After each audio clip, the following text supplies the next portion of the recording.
కి సంబంధించి సినిమా ఇండస్ట్రీలో ఒక ఆడియో లీక్ నడుస్తుంది. ఒకసారి అది విందామండి. విన్న తర్వాత వివేక్ బాబు గారి దగ్గరికి వెళ్దాం.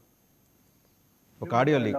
కార్పొరేషన్ చైర్మన్ గా జగన్మోహన్ రెడ్డి ప్రకటించడం, అప్పటి నుంచి కొంచెం రాజకీయాల్లోకి రావడం, అప్పటి నుంచి జగన్ దగ్గర కావడం, అవతల చిన్నగా ఎట్లా మేనేజ్ చేసుకుంటూ వచ్చి చంద్రబాబు నాయుడు ఇచ్చడం, పవన్ కళ్యాణ్ ఇచ్చడం, అదే పనిగా ఆయన పెట్టుకున్నాడు.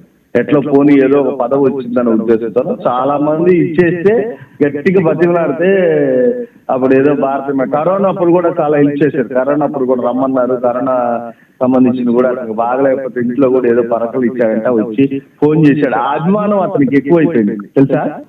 ఎవరు లేరే అని చేయలేడు. అప్పటి నుంచే పాపం పవన్ కళ్యాణ్ ఎప్పుడైతే విమర్శించాడు, మెగా ఫ్యామిలీ మొత్తం సంబంధించిన సినిమాలన్నీ ఎగిరిపోయినాయి అతనికి ఆటోమేటిక్ గా. అక్కడి నుంచే సినిమాల్లో ఇతను బ్యాన్ చేసింది, సినిమా బ్యాన్ చేసింది. అక్కడి నుంచి దెబ్బతిన్నాడు.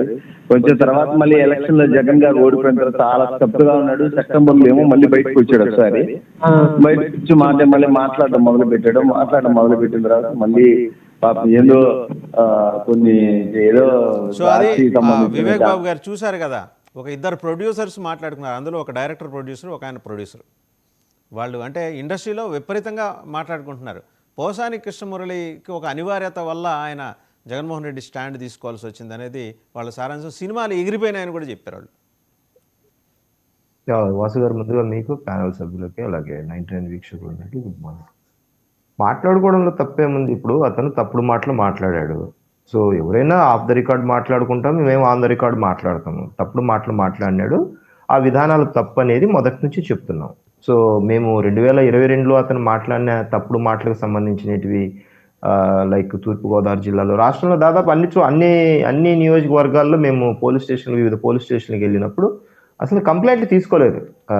జనరల్గా ఒక ప్రొసీజర్ ప్రకారం వెళ్ళాలని మేము మా అధినేతను తిట్టినప్పటికీ కూడా మా అధినేత ఏ రోజే కానీ వ్యక్తిగతంగా ఎవరి జోలికి వెళ్ళొద్దు, మనం ఏదైనా బై లా వెళ్దాము అని చేతులు కట్టుకొని కూడా పోలీసులు ఎదుట నిలబడిన సందర్భాలు కూడా మనం గతంలో చాలా చూసాం. సో గతంలో 2022లో 2021లో అతను సోమాజీ ప్రెస్ క్లబ్లో మాట్లాడినప్పుడు, సోమాజిగూడ ప్రెస్ క్లబ్లో మాట్లాడిన నీచమైన పద భాషకి, నీ కూతుర్లు అంటూ అసలు పిల్లలను ఉద్దేశిస్తూ మాట్లాడిన మాటలు, ఒరే లాభాషలతో మాట్లాడిన మాటలు, అవన్నిటినీ ఎలా మర్చిపోతాం? అవన్నీ చట్ట విరుద్ధమైన మాటలు, సంఘ వ్యతిరేకమైన మాటలు, అవి సంఘానికి చేటు చేసే వ్యక్తులు వీళ్ళంతా.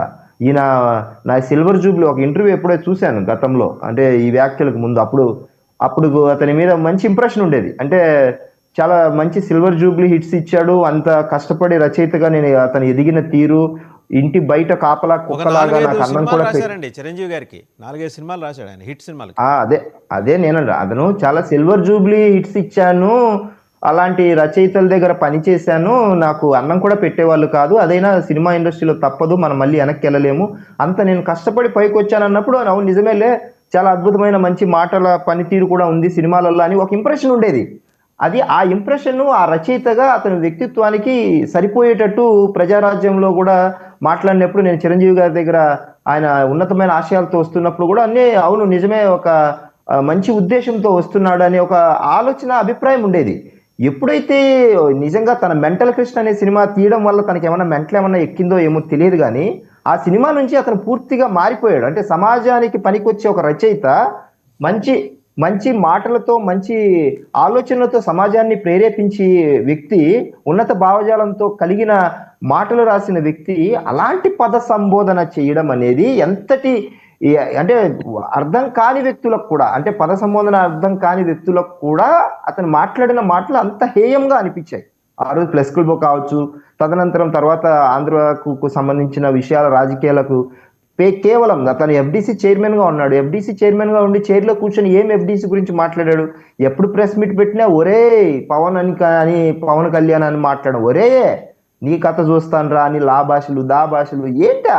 ప్రెస్ ముందర కూర్చొని అతను మాట్లాడినప్పుడు ఈయన చిరునవ్వులు చిందించినప్పుడు, ఇప్పుడు బయటకు వచ్చిన వ్యక్తులందరూ మాకు స్క్రిప్ట్ వచ్చింది, తిట్టమన్నారు, ఇదిగో దాంట్లో ఏం మాత్రం మార్చినా కూడా మళ్ళీ మాకు కౌంటర్ ఉంటుంది, ఎందుకు మేము చెప్పినట్టు మాట్లాడలేదు అంటూ ఇచ్చారు, మాకు స్క్రిప్ట్ ఇచ్చారు అంటూ ప్రతి ఒక్కరు కన్ఫెస్ చేస్తున్నారు, మాకు స్క్రిప్ట్ వచ్చేది అంటూ.